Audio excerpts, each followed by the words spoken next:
অনেকেই আমাকে প্রশ্ন করেন, এমনকি কমেন্টও করেন যে তোমার চেহারা কেন দেখা যাচ্ছে, তোমার পর্দা কোথায়। এখন ভাই, পর্দা কোনটা সেটা আপনি আর আমি বললে তো হবে না। আল্লাহ কি বলে সেটা শুনুন। সূরা আহজাবের 59 নং আয়াতে আল্লাহ বলেছেন, হে নবী, তুমি তোমার স্ত্রীগণকে এবং মুমিন নারীদেরকে বলো তারা যাতে তাদের চাদরের কিছু অংশ নিজেদের দিকে টেনে নেয়, এতে তাদেরকে চেনা সহজ হবে এবং তাদেরকে উত্তপ্ত করা হবে না।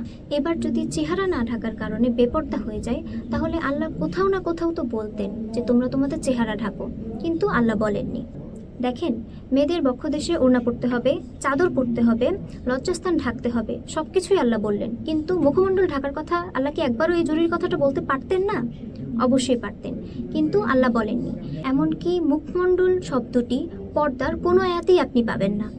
এবার সূরা নূরের 31 নং আয়াতে আল্লাহ বলেছেন, তারা যেন তাদের সৌন্দর্য প্রদর্শন না করে যা নিজে নিজে প্রকাশ হয় তা ছাড়া। সৌন্দর্য প্রকাশ মানেই হাত পায়ের পাতা, মুখমণ্ডল ইত্যাদি।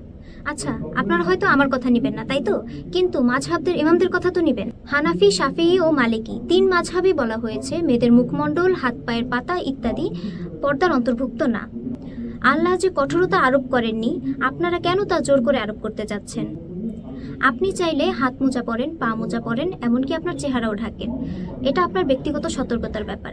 কিন্তু অন্য কেউ চেহারা খোলা রাখলে আপনি তাকে বেপর্দা আখ্যা দিবেন, এটা তো ভাই হয় না, এটা তো বাড়াবাড়ি হয়ে গেল।